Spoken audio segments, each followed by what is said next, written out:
Estou aqui com o deputado Arnaldo Jordi. Deputado, eu gostaria de saber sua opinião sobre qual deve ser o papel do PPS nessa transição até 2018, frente a todas essas reformas polêmicas do governo Temer, mesmo que algumas necessárias, mas consideradas polêmicas e muitas vezes até antipopulares. Olha, a conta chegou. Os governos anteriores, pela irresponsabilidade, não cuidaram do ajuste fiscal, não cuidaram da saúde básica das contas públicas brasileiras. Hoje o Brasil paga um déficit absurdo, da ordem de 170, 160 bilhões, 12 milhões de desempregados, juros altos, um processo de desindustrialização vivido nos últimos anos e a recessão. O Brasil perdeu nos últimos 2 anos 7 pontos negativos do PIB, enquanto a média do mundo cresceu em 4,5%, 4,7%, quase 5%. O Brasil decresceu em relação à sua economia. Portanto, a conta chegou e há necessidade de se enfrentar a agenda das reformas. Não só da Previdência, a reforma da legislação trabalhista, mas a reforma política, a reforma tributária, a reforma do modelo federativo, que é absolutamente injusto. E o PPS vai enfrentar esse debate de frente, compreendendo a necessidade de reformar o Estado brasileiro, mas também protegendo direitos dos segmentos menos protegidos da sociedade. Por exemplo, na reforma da Previdência, nós não podemos apoiar integralmente o projeto que está aí. O PPS apresentou 10 emendas a esta reforma, mexendo com o benefício, não permitindo que esse benefício seja reduzido para o deficiente, por exemplo, para aquele aposentado que não tem uma fonte de renda e que precisa desse benefício, a questão dos trabalhadores rurais, a questão dos professores, a questão das mulheres, a questão da regra de transição, são pontos que o PPS propõe que sejam reajustados para não penalizar direitos daqueles que já têm os seus direitos reprimidos na sociedade brasileira. E, por outro lado, cobrar a fatura de quem tem gordura para queimar. Por exemplo, os bancos são devedores da Previdência.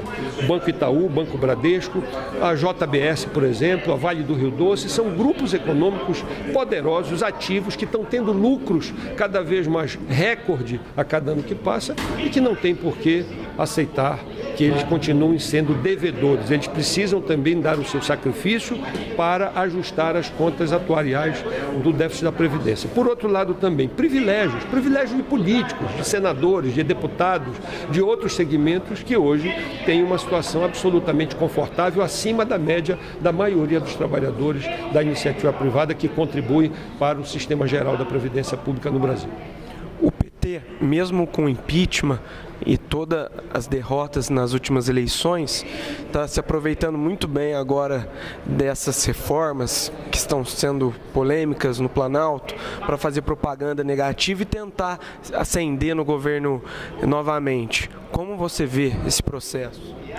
Olha, eu acho que o PT carece de autoridade para querer fazer críticas a quem quer que seja. O PT ficou quase 15 anos no governo, não fez reforma alguma, quer dizer, não enfrentou as reformas estruturais que o Brasil precisava.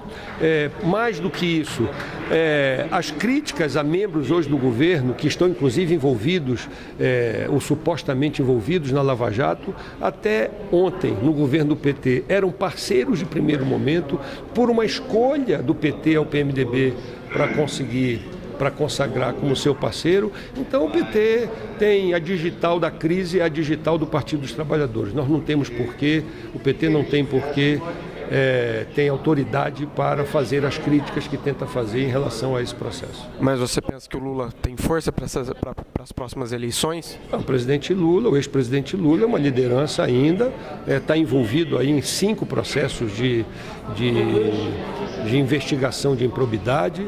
Não é agora a última delação do Marcelo Odebrecht para o ministro Benjamin, diz que ele pessoalmente pegou 12 ou 13 milhões de reais, num total de 300 milhões de dólares, que em 10 anos a Odebrecht, uma única empresa, deu de contribuição para o Partido dos Trabalhadores.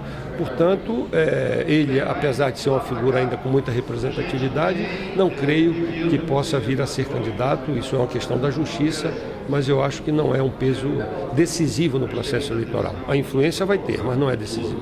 Para finalizar, o senhor participou, deu palestra no Encontro de Jovens Lideranças no Rio de Janeiro.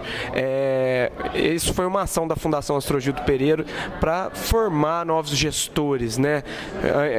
Nesse processo que a gente vive de renovação política. O que você acha que a Fundação pode continuar fazendo para auxiliar o PPS e para formar novas lideranças para o futuro?